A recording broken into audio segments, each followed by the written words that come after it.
आज हम उपेंद्र नाथ अश्क द्वारा रचित एकांकी पर्दा उठाओ पर्दा गिराओ का अध्ययन करेंगे।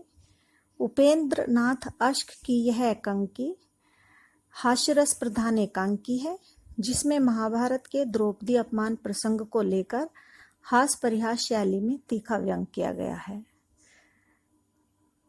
इसमें रंगमंच पर पर्दे के पीछे चलने वाली अजीबोगरीब गतिविधियों का व्यंग्यपूर्ण लहजे में खुलासा किया गया है कि अभिनेता कैसे कैसे नखरे करते हैं और किस तरह मोलभाव करने के बाद समय पर नहीं पहुंचते हैं।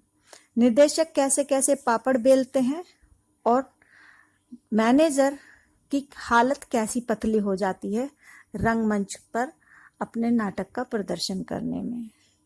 किस तरह से रंगमंच से जुड़ा हुआ हर एक रंगकर्मी अपने को अफलातून समझता है और मंच के सामने जो दर्शक बैठे रहते हैं वे दर्शक किस तरह से व्यवहार करते हैं, उनकी प्रतिक्रिया का हुआ किस हद तक रंगकर्मियों पर आ जाता है जब रंगकर्मी अपने आप को साध कर अपनी प्रस्तुति और उसकी सफलता असफलता के लिए बेचैन हुए रहते हैं कि अगर दर्शकों को उनका अभिनय पसंद नहीं आया तो वो विफल हो जाएंगे, वो असफल हो जाएंगे।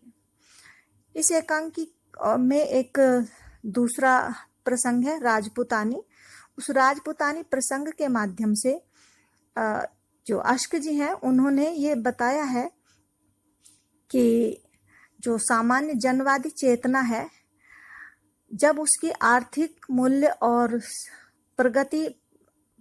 प्रगतिपूर्ण आकांक्षा अपने सक्रियता में आती है तो किस तरह से सड़ी गली पुरानी जो मान्यताएं हैं उनका तिरस्कार जनता कर देती है। इसमें जो मानसिंह है राजपुतानी प्रसंग में, उसमें राजपुतानी की स्क्रिप्ट में मानसिंह है, वे सड़ी गली मान्यताओं के प्रतीक हैं और किशुन एक जो गांव का लड़का है ऐसे आम भारतीय नागरिक का प्रतीक है जो अब अधिक शोषण कराने के लिए तैयार नहीं है। अब हमारी कहानी का जो एकांकी का शुरू होता है वो होता है भगवंत से। मैं आपको पहले इनके पात्रों का परिचय बता देती हूँ। इसमें मुख्य भूमिका में भगवंत है जो एकांकी का जो रंगमंचन कर रहे हैं उसके मैनेजर हैं। दूसरे दयाराम है, एकांकी के डायरेक्टर हैं, वो उसका जो प्रदर्शन हो रहा है मंचन जो हो रहा है उसका डायरेक्शन कर रहे हैं। एक श्याम है, वो उसके पास कोई भूमिका अभी उसे नहीं मिली है, पार्ट नहीं मिला है प्ले करने के लिए, लेकिन वो दयाराम के साथ डायरेक्टर के साथ चिपका हुआ है ताकि उसे कोई चांस मिल जाए। और गौण पात्रों में हरि, धनपति और सूतपुत्र, मानसिंह, चुन्नीलाल, पीड़ित जी, राम गुलाम, राम किशुन, महारानी और दासी हैं। अब हम शुरू करते हैं एकांकी का। एकांकी का शुरू होता है भगवंत से। भगवंत के हाथ में एक चिट्ठी है, चिट्ठी लाने वाला उसके पास खड़ा है और उस चिट्ठी में भगवंत जी पढ़ रहे हैं कि पास देने की सिफारिश की गई है। लेकिन चिट्ठी पढ़ने के बाद भगवंत जी कहते हैं कि पहले ही दिन फ्री पास देना मुमकिन नहीं होगा, मैं उससे सहमत नहीं हूँ, मैं उसके एकदम विरुद्ध हूँ कि पहले ही दिन फ्री पास बांट दिए जाएं। और फिर वो कहते हैं कि तुम इस चिट्ठी को ले जाकर दयाराम जी को दे दो। दयाराम जी डायरेक्टर हैं, वे चाहे तो फ्री शो रख दें, मेरे लिए तो फ्री पास देना संभव नहीं होगा। इसके बाद श्याम आते हैं और श्याम बताते हैं कि जो मुख्य भूमिका युधिष्ठिर की भूमिका जो निभा रहे थे बलवीर, उन्हें इन्फ्लुएंजा हो गया है और 103 टेम्परेचर है, इसलिए वे नाटक करने नहीं आ पाएंगे, अपनी भूमिका प्ले करने के लिए नहीं आ पाएंगे। भगवंत को जैसे ही ये पता चलता है कि उसको 103 टेम्परेचर है तो वो कहते हैं कि ये बुखार उसको पासों का तो नहीं है टेम्परेचर कि उसे फ्री पास नहीं मिले, क्योंकि जब कल वो रिहर्सल करने के लिए आया था तो उसने पास मांगे थे और उसे पास नहीं मिले तो अब उसने जुकाम का इन्फ्लुएंजा का बहाना बना दिया है। भगवंत जी को ऐसा लगता है, इसलिए वो कहते हैं कि पहले तो अच्छे एक्टर ही नहीं मिलेंगे, फिर किसी तरह एक्टर जुट भी जाए तो सभी हीरो बनना चाहते हैं। इस मुश्किल से पार अगर हो जाए, पार्ट बट भी जाए, तो रिहर्सल टाइम पर नहीं, रिहर्सल करने के लिए टाइम पर नहीं आएंगे। और कहीं रात झींकते नाटक खेलने की बारी आए तो सभी पास चाहेंगे, अपने और अपने संबंधियों के लिए नहीं, उनके साले बहनोइयों के लिए भी। न देंगे तो किसी को इन्फ्लुएंजा आ जाएगा, किसी को एन मौके पर टाइफाइड हो जाएगा, किसी के पैर में मोच आ जाएगी, किसी की टांग टूट जाएगी और किसी की माँ बीमार हो जाएगी, किसी का बाप। यानी कि यहाँ पर वो बताते हैं कि जो नाटक का मंचन करता है, जो प्रोड्यूसर होता है, जो मैनेजर होता है, जो डायरेक्टर होता है, उन्हें कितनी समस्याओं का सामना करना पड़ता है उस नाटक का मंचन करने के लिए, जिसे लोग दर्शक देखते हैं और उसमें थोड़ी सी कमी होने पर ही दर्शक उसके मूल्यांकन करते हैं और उनको सफल और असफल, उनकी सफलता और असफलता दर्शकों पर निर्भर होती है। पर दर्शकों को ये नहीं पता कि पर्दे के पीछे कितनी समस्याएं प्रोड्यूसर को, डायरेक्टर को झेलनी पड़ती हैं। ये ही बताना मुख्य इनका उद्देश्य है अश्क जी का। भगवंत जी कहते हैं उससे, श्याम से, कि वो 20 पास मांगते हैं।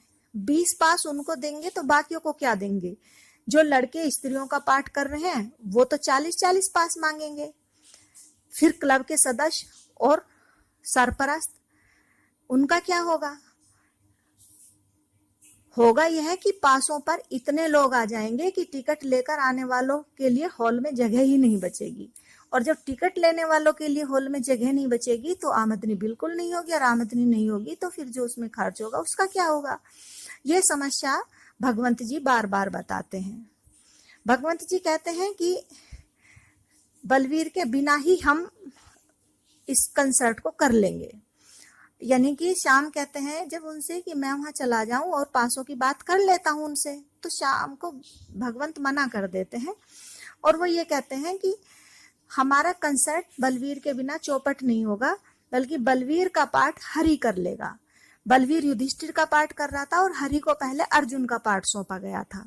तो भगवंत कहते हैं कि जो युधिष्ठिर का पाठ बलवीर करने वाला था उसे हरि कर लेगा, और जिसे पहले हरि कर रहा था यानी अर्जुन का पाठ, उसे दीवान कर लेगा। जबकि दीवान पहले भीम का पाठ करने वाला था, भीम का रोल करने वाला था। अब जब वो कहते हैं भगवंत की हरि का दीवान कर लेगा, तो श्याम पूछता है कि दीवान जो पहले भीम का पाठ करने वाला था, फिर उसका क्या करे, उसको कौन करेगा? और भगवंत उसका जवाब दे देते हैं कि उसके बारे में, बाकी सबके बारे में बात कर लो तुम दयाराम से, जो डायरेक्टर है। बलवीर का पार्ट हरि कर लेगा, हरि का दीवान कर लेगा, और बाकी सब दयाराम जी सोचेंगे। ये कहकर वो फ्री हो जाते हैं।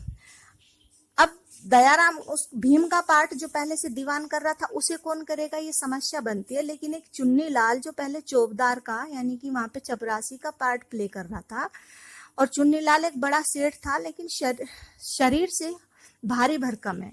उस समय वो भी वहां पर बैठा है और पीछे जो सामान इधर उधर अस्त व्यस्त पड़ा है, वहां पर एक गदा रखी थी और वो गदा ऐसे ही अपने हाथ से घुमाकर कंधे पर रख लेता है।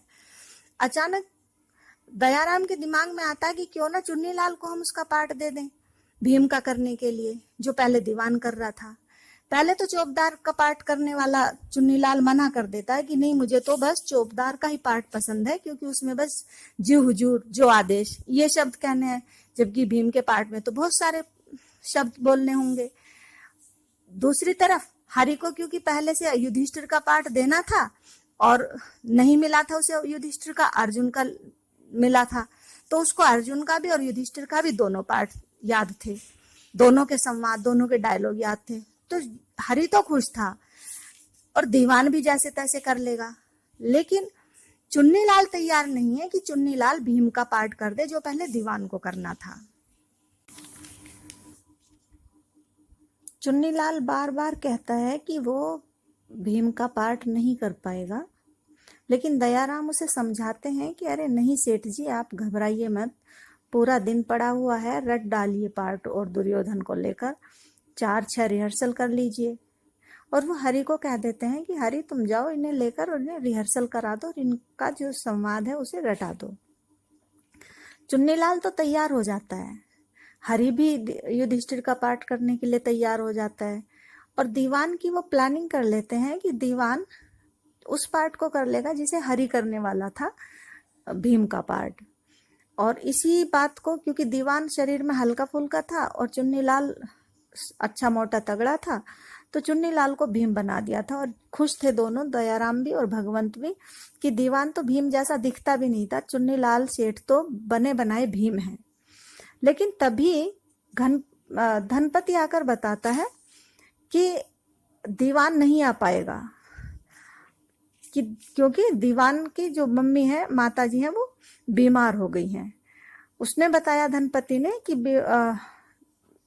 दीवान के गांव से तार आया था कि उसकी दादी सख्त बीमार है, इसलिए वह वहां चला गया है, वो नहीं आ पाएगा। अब एक बलबीर नहीं आया, दूसरा दीवान नहीं आया, तो दो लोगों की पूर्ति कौन करे? कौन करे अब दीवान का पाठ, जो दीवान को अर्जुन का पाठ दिया था? उस की समस्या चलती रहती कि कौन करेगा। तो जो श्याम डायरेक्टर से चिपका हुआ था, आगे पीछे लगा फिर रहा था कि उसे ना जाने कब कोई चांस मिल जाए, उससे पूछते हैं भगवंत कि क्या तुम दीवान वाला पार्ट कर लोगे जिसे दीवान करने वाले थे?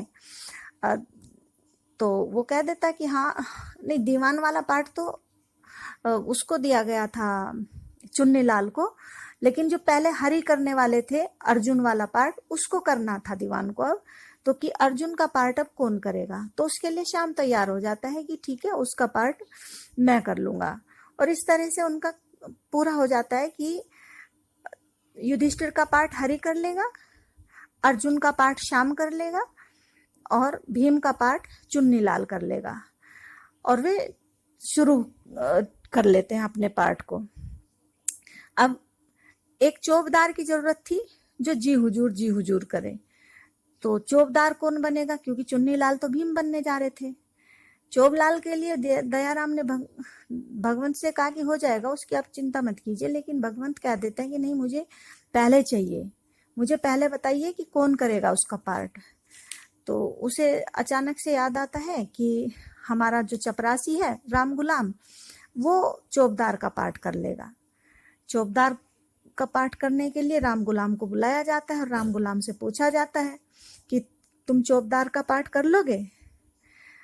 वो पहले तो कह देता है कि मैं नौकर हूं, जो आप बताओगे मैं उसे कर लूंगा। लेकिन जब उसे पता चलता है कि करना क्या है, तो मना कर देता है राम गुलाम कि हम नहीं कर सकेंगे। वैसे तो हम तुम्हारे नौकर हैं, जो तुम कहोगे कर लेंगे, लेकिन क्योंकि हमने अभी कभी नाटक किया नहीं है, इसलिए हम चौबदार का पाठ नहीं कर पाएंगे। हालांकि उसे दयाराम समझाते हैं कि तुम्हें तो सिर्फ जी हुजूर कहना है, महाराज कहेंगे बताओ मालती कहाँ है, तुम्हें कहना है महाराज मालती की महारानी ने भूगर्भ में बंद कर दिया, करने का आदेश दे रखा है। महाराज बोलेंगे जाओ कोतवाल से कहो उसे हमारे पास पेश करें, तुम कहना जो आदेश। इन दो सेंटेंस को कहना है, दो संवाद को बोलना है। लेकिन राम गुलाम मना कर देता है। वो कह देता है कि वैसे तो हम आपके नौकर हैं सरकार, लेकिन कबहू नाटक फाटक नहीं किए हैं, इसलिए हमें माफी देन जाए, ई भड़ाइती हमसे ना हो सकत। जब राम गुलाम मना कर देता है तो समस्या फिर आ गई कि चौबदार कौन बनेगा। तो उसे अचानक से याद आता है दयाराम को, और दयाराम, हाँ, पहले जो उनका धनपति है जिसने ये बताया था कि दीवान नहीं आएंगे, तो धनपति ने कहा कि गणपति चौबदार का पाठ लेने को तैयार थे, पर वो तुमने राम इनको दे दिया था, चुन्नीलाल को। तो भगवंत और दयाराम कहते हैं कि ठीक है, तो गणपति को बुलाओ, क्योंकि धनपति कहता था कि गणपति उस पाठ को लेने के लिए तैयार थे। तो धनपति बता देते हैं कि चौबदार का पाठ तब तो वो करने के लिए तैयार था, लेकिन जब तुमने चुन्नीलाल को दे दिया तो वो अपने ससुराल चला गया, इसलिए वो भी अब नहीं है। तो फिर समस्या वहां की वहीं बन गई है। अब दयाराम को तभी अचानक याद आया कि जो उसका चपरासी था राम गुलाम, वो अपने गांव से एक लड़के को लाया था और उसके लिए दयाराम से सिफारिश की थी कि इसे कहीं चपरासी की नौकरी लगवा दो। अब राम गुलाम से दयाराम कहते हैं कि अच्छा राम गुलाम, तुम जो एक लड़के को लेकर आए थे वो कहाँ है? वो बताते हैं कि अच्छा तुम किशुनवा की बात कर रहे हो, वो यही है हमारे घर पर। दयाराम आदेश देते हैं कि ठीक है, तो जरा तुम उसे बुलाओ। किशुन आ जाता है, और जब किशुन आ जाता है तो दयाराम उससे पूछते हैं कि तुम थोड़ा सा हिंदी बोलना जानते हो? वो कह देता है कि हाँ, हम हिंदी बोलना जानते हैं। फिर उससे पूछा जाता है कि नाटक में 2-4 संवाद बोल सकते हो? कि हाँ बोल सकते हैं, हम तो गांव के नाटक में कई बार पाठ कर चुके हैं। किशुन तैयार हो जाता है उन पाठ को करने के लिए। उन संवादों से बता दिए जाते हैं कि तुम इनकी रिहर्सल कर लो और पाठ कर देना हमारे नाटक में। जब सारी बात तय हो जाती है तो दयाराम से किशुन कहता है कि अच्छा हम पाठ तो तुम्हारे कर देंगे, लेकिन हमें दोगे क्या? दयाराम कहता है कि अरे 4 आने दे देंगे पान पत्ते के लिए। किशुन कहता है 4 आने में तो प्यास लगी हो और बाबूजी कोई कहे कि 4 आने पान देंगे तुम्हें और बस तुम पानी पी लो, तो पानी भी नहीं पियेंगे हम, तो 4 आने में नहीं होगा। फिर दयाराम कहते हैं कि चलो हम तुम्हें इन 2 डायलॉग को बोलने के लिए 8 आना दे देंगे। किशुन कहता है 1 रुपया दोगे तो ही मैं इसे कर पाऊंगा। अब दयाराम कहता है कि 1 लाइन बोलने का 1 रुपया। भगवंत कहता है कि अरे हटो यार, हमारा कंसर्ट होना चाहिए, हमारा जो नाटक है रंगमंच पर हमारे नाटक का मंचन होना चाहिए, एकांकी का मंचन होना चाहिए, 1 रुपया ही दे देंगे। तो वो उसे कह देते हैं कि ठीक है हम तुम्हें 1 रुपया देंगे, तुम जल्दी से अपनी रिहर्सल कर लो, लेकिन अच्छे से बोलना अपने डायलॉग। किशुन तैयार हो जाता है और फिर नाटक का हमारा दूसरा दृश्य शुरू हो जाता है। दयाराम जी आते हैं और वो कहते हैं कि अभी नाटक शुरू होगा द्रौपदी अपमान प्रसंग का, तब तक हमारे कवि आपको कविता सुनाएगा और आपका मनोरंजन करेगा। अब जब कवि आता है, पीड़ित नाम है उनका, पीड़ित जी, तो कवि पीड़ित जी अपनी कविता सुनाते हैं। मर गए प्रीत में, मर गए प्रीत में, प्रीत के शीत में। अब जैसे वो मर गए प्रीत में, मर गए प्रीत में, प्रीत के शीत में ऐसे बोलते हैं, तो दर्शकों में से एक पीछे से बोलता है कि शीत में क्यों मरना था, लिहाफ ओढ़ लेते। पीड़ित जी फिर बोलते हैं मर गए मर गए। पीड़ित के बोलने के बाद तुरंत दर्शक सारे एक सुर में बोल जाते हैं मर गए मर गए मर गए मर गए। पीड़ित जी अपनी मर गए सुनाते रहते हैं और दर्शक हल्ला मचाते रहते हैं, शोर मचाते रहते हैं। इसके बाद देख लेते हैं दयाराम जी और भगवंत जी कि दर्शक संतुष्ट नहीं है, तो वो शुरू कर देते हैं। अब चुन्नी लाल क्योंकि आने के वो तय तो हो गया था, तैयार हो गए थे, लेकिन वो घबरा रहे थे कि वो भीम का पाठ कर भी पाएंगे या नहीं कर पाएंगे। तो उन्हें दयाराम जी समझाते हैं कि प्रोम्प्टर, अगर तुम कहीं संवाद भूल जाओगे, डायलॉग भूल जाओगे, तो जो प्रोम्प्टर है वो तुम्हें बता देगा। दरअसल प्रोम्प्टर पर्दे के पीछे से रंग कर्मियों की समस्याओं का समाधान करता रहता। कहीं कोई सेंटेंस भूल गया, कहीं जो भी समस्या होती है वो पर्दे के पीछे से उनकी सहायता करने के लिए होता है।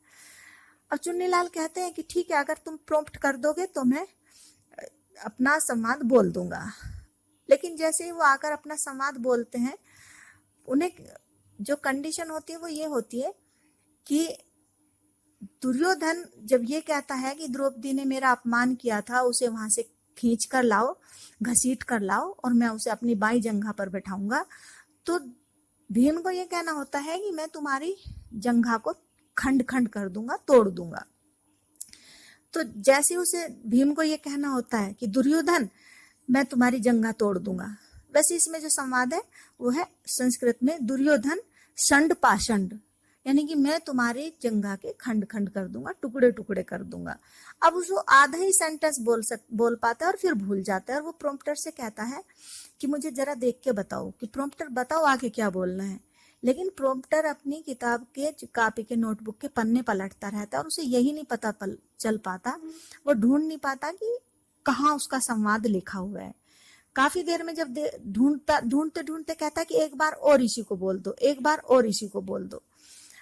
वो अपनी गदा को हवा में लहराते हुए उसको बोलता रहता है, कई बार खांसता है, फिर पूछता है भाई प्रॉम्प्टर बताओ क्या बोलना है। तो प्रॉम्प्टर तब तक ये बता पाता है कि ब्रैकेट में पदाघात, यानी कि ब्रैकेट में कोष्ठक में लिखा हुआ है कि पैर मारकर, ये वो होता है संकेत कि आपको अभिनय कैसे करना है। संवाद नहीं बता पाता, और काफी देर जब ऐसी हो जाती है और संवाद उसे नहीं मिल पाता है तो उसे गुस्सा आ जाता है और वो अपने पैर पटक कर अपनी गदा को फेंक देता है और कहता है मैंने तो पहले ही कहा था कि मुझे चौबदार ही बना रहने दो, मुझसे यह भीम का पाठ नहीं होगा। कहने लगे नहीं, तू तो मोटा है, तू बना बनाया भीम है। और इतनी बात कह के उसे गुस्से में फिर अगला सेंटेंस याद आ जाता है, जी चाहता है कि मैं इस गदा से अपना और इस प्रॉम्प्टर का सिर तोड़ दूं, इन सब दरबारियों की गर्दनें तोड़ दूं और स्टेज को चूर्ण विचूर्ण कर दूं। सेंटेंस जो उसको संवाद, जो उसको डायलॉग बोलना था, उसको बोलना ये था कि मैं संड पासंड करके टुकड़े टुकड़े करके तेरी जांग का और चूर्ण विचूर्ण कर दूंगा।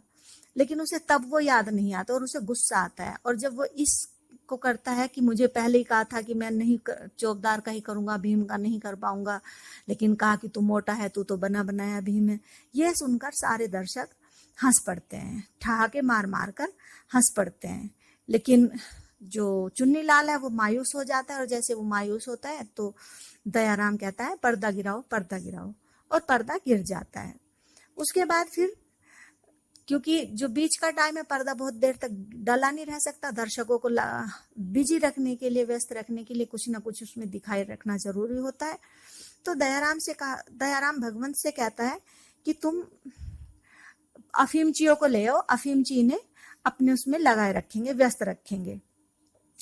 और दयाराम अफीमची लेने के वो भगवंत अफीमचियों को कहने के लिए जाता है, लेकिन जो अफीमची उस पीरियड को में बिजी रखने वाले थे दर्शकों को, जिस पीरियड में जो रंगकर्मी थे वे अपनी ड्रेस बदलकर आते और राजपुतानी नाटक का मंचन करते। उस पीरियड के लिए अफीमची तैयार थे, लेकिन और वो दयाराम आकर माइक पर बताते हैं कि अभी अफीमची आने वाले हैं और वो आपको अपनी ऐसी बातें बताएंगे कि आप हंसते हंसते लोटपोट हो जाएंगे। लेकिन थोड़ी सी देर बाद पता चलता है कि अफीमची आए ही नहीं है। तो दयाराम जी फिर आकर कहते हैं कि हमें अफसोस है कि अफीमचियों की नकल करने वाले कहीं सचमुच ही अफीम खाकर पीनअप में सो गए हैं, यानी कि अफीमची भी नहीं आ पाए हैं। और फिर दयाराम उन्हें कहते हैं कि अब तुम्हारे सामने राजपुतानी का नाटक होने वाला है। जो राजपुतानी का नाटक है उसकी कहानी कुछ इस तरह से है कि जो राजा मानसिंह है, उनकी पत्नी महारानी एक मालती नाम की दासी को, जो अच्छा गाना गाती है, उसके गाने से खुश होकर मानसिंह ने उसे एक सोने की माला दे दी थी। इससे ईर्ष्या करके और अपने आप को खतरा महसूस करके महारानी ने उसे गर्भगृह में यानी तहखाने में डलवा दिया है। अब नाटक का जो मंचन है, प्रसंग है नाटक के मंचन का प्रसंग ये है कि मानसिंह आते हैं और वो पूछते हैं अपने चौबदार से, नौकर से कि बताओ मालती कहाँ है, क्योंकि मालती तहखाने में बंद कर दी गई है और मानसिंह को मालती का गाना सुनने की तलब आ रही है। तो नौकर को बताना था, उसे दास को बताना था कि महारानी ने मालती को तहखाने में यानी कि भूगर्भ गृह में बंद कर दिया है। और इसका जो पार्ट प्ले करना था चौबदार का, उस चौबदार का पार्ट प्ले करना था किशुन को। तो जैसे ही मंच पर आकर मानसिंह आगे को जाते हैं अपनी तलवार लहराते लहराते, किशुन भी आवेश में आकर उनके पीछे पीछे चला जाता है। और जिस अंदाज में, क्योंकि मानसिंह महाराज के प्ले में थे, तो मानसिंह तो महाराज थे इसलिए महाराज की तरह चल रहे हैं। अब किशुन जो गांव का लड़का था वो भी उसी रोब में मानसिंह के पीछे पीछे चल देता है। और जब उसके पीछे पीछे उसके पास ही मंच पर जाके चढ़ जाता है, जबकि उसे मंच से नीचे रहना था, तो उसे पता चलता है कि मैंने कुछ गलती कर दी। उसे प्रॉम्प्टर भी समझाता है, और जैसे उसे ये पता चलता है कि मैंने गलती कर दी है, तो वो अपने संवाद भूल जाता है कि उसे क्या कहना था। उसे दो चीज कहने थी कि पहले तो ये कहना था कि मालती को गर्भगृह में बंद कर दिया है महारानी ने, और दूसरा ये कहना था जब वो कहते थे कि उसे कोतवाल को बुला के लाओ कि जो आदेश, लेकिन वो ये भूल ही जाता है। जब वो पूछता है कि मालती कहाँ है, मानसिंह कहते हैं मालती कहाँ है, वो कह देता है जो आदेश। वो 2-3 बार पूछता है कि मालती कहाँ है, और वो उसे भूल ही जाता है कि उसे ये बताना है कि मालती महारानी ने गर्भगृह में बंद कर दी है। अब जब कई बार पूछता है मानसिंह कि बताओ मालती कहाँ है, बताओ मालती कहाँ है, अब वो बता नहीं पाता। तो एक बार गुस्से में आके, चौथी बार गुस्से में आके मानसिंह कहता है, गधे हम पूछते हैं जी महाराज क्यों रटे जा रहे हो, हम पूछते हैं मालती कहाँ है। उल्लू कहीं के, बता मालती कहाँ है। अब जब उसने ये कहा, एक बार तो उसने गधे कहा कि गधे हम पूछते हैं मालती कहाँ है। जी महाराज रटे जा रहे हो, उल्लू कहीं के, बताओ मालती कहाँ है। इससे किशुन गुस्से में आ जाता है और गुस्से में आकर वो कहता है, ए देखो जवान संभार के बात करी हो हमसे, बड़े महाराज बने फिरत हैं, देई का 1 रुपया और शान इतनी। जाओ हम नहीं बतावत हैं, हम कहते हैं कि गारी दे तो मालूम हुए तो भी ना बताइत, उठ के नीचे और फेंक दे। यानी कि अगर तुमने मुझे एक बार भी गधा उल्लू जैसी गालियां दी तो मुझे पता भी होगा मालती कहाँ होगी, मैं तो भी नहीं बताऊंगा और तुम्हें उल्टा मैं इस स्टेज से नीचे फेंक दूंगा। यानी कि यहाँ पर जो हमारी एकांकी खत्म होती है, यहाँ पर वो ये बताना चाहते हैं कि ये जनतंत्र है और जो पुरानी परिपाटी के महाराज हुआ करते थे उन्हें इस जनतंत्र में कोई नहीं मानता। यह जो आर्थिक शोषण गरीबों का होता था, जैसे कि शुरू में दयाराम ने पहले 4 आना देने के लिए कहा, फिर 8 आना देने के लिए कहा, फिर 1 रुपया देने के लिए कहा। तो आज का जो गरीब आदमी है, चाहे गांव का हो, शहर का हो, पढ़ा हुआ हो, अनपढ़ हो, वो शोषण नहीं कराना चाहता है और ना ही वो शोषण कराने के लिए तैयार है और ना ही वो उनके रोब में रहने के लिए तैयार है। तो यहाँ पर जो पुरानी गली सड़ी परिपाटियां परंपराएं चली आ रही हैं उनका ध्वंस एकांकी में दिखाया गया है। और अगर इसका उद्देश्य पूछा जाए कि इसका उद्देश्य क्या है, तो उद्देश्य यह है कि नाटक का मंचन करने में मैनेजर को यानी प्रोड्यूसर को, डायरेक्टर को कितनी समस्याओं का सामना करना पड़ता है। उन्हें इकट्ठे करने पड़ते हैं अभिनय करने वाले रंगकर्मी, और एक एक रंगकर्मी जिसको कुछ भी नहीं आता वो भी इतने नखरे दिखाता है। जैसे किशु ने, उसको बोलना ही नहीं आता, उन्हें अपने सेंटेंस, संवाद, डायलॉग याद तक नहीं रहते, फिर भी मोल भाव करते हैं कि वो 1 रुपये में ही 1 लाइन बोलेंगे और फिर 1 रुपया देने के लिए तैयार हो जाते हैं तो भी उन पे वो लाइन नहीं बोली जाती।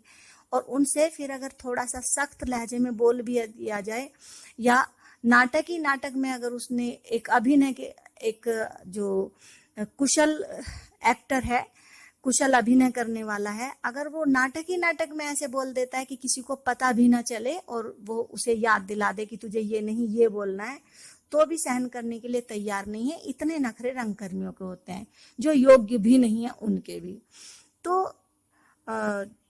उपेंद्र नाथ आशिक जी का मुख्य उद्देश्य तो यही है कि मंचन से पहले प्रोड्यूसर को, डायरेक्टर को कितनी समस्याओं का सामना करना पड़ता है। और गौण साइज में ये दिखाया गया दूसरे प्रसंग में, राजपुतानी में, कि आज ऐसा समय आ गया है कि एक अनपढ़ भी, गांव का रहने वाला भी अपना आर्थिक शोषण कराने के लिए बिल्कुल भी तैयार नहीं है। तो आपकी ये एकांकी पूरी हो गई। धन्यवाद।